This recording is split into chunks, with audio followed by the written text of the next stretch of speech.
नानी और अमृत। नानी ने सिखाया कि परिस्थिति के मुताबिक रहना चाहिए। एक दिन नानी रुपेश और सूरज को एक कहानी सुना रही थी।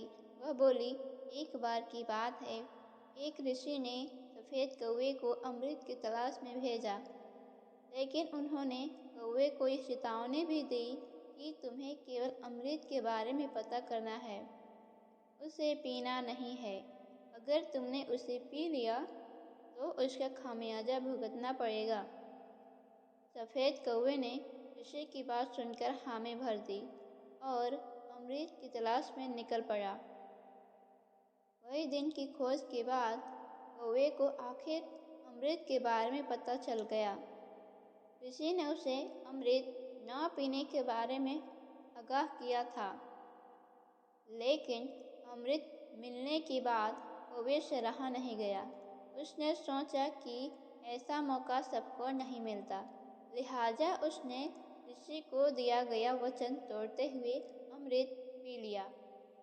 ऋषि को जैसे ही पता चला कि कौवे ने अमृत पी लिया है, तो उन्होंने उसे श्राप देते हुए कहा कि चूंकि तुमने अपने अपवित्र चोंच से अमृत की पवित्रता नष्ट की है, इसलिए आज के बाद पूरी मानव जाति तुमसे घृणा करेगी और सारे पशुओं में केवल तुम ही होगे जो सबसे नफरत भरी नजरों से देखे जाओगे। इतना कहकर ऋषि ने कौवे को अपने कमंडल के काले पानी में डुबो दिया।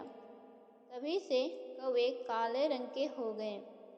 पूरी कहानी सुनने के बाद रुपेश बोला, लेकिन नानी, एक कौवे की गलती की वजह से संसार के सभी कौवों को सजा मिली। क्या यह सही हुआ? नानी बोली, बिल्कुल नहीं।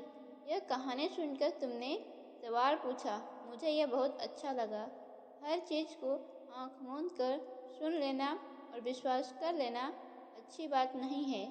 दूसरी बात यह है कि अगर हम किसी समुदाय या समूह को प्रस्तुत कर रहे हो तो खास ध्यान रखना चाहिए, क्योंकि हमारे एक गलत काम के असर को पूरे समुदाय से जोड़कर देखा जाएगा।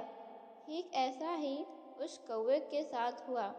तीसरी बात यह कि किसी भी समुदाय या समूह के प्रति एक ही धारणा नहीं बनानी चाहिए, क्योंकि हमारे कर्म आदतन पूरे परिवेश पर निर्भर करते हैं, न कि हमारी संस्कृति व स्वभाव को दर्शाते हैं।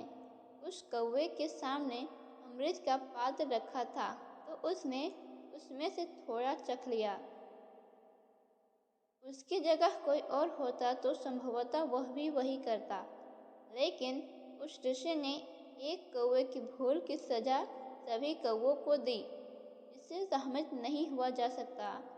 नानी इन बातों ने रुपेश और सूरज को और भी प्रभावित किया।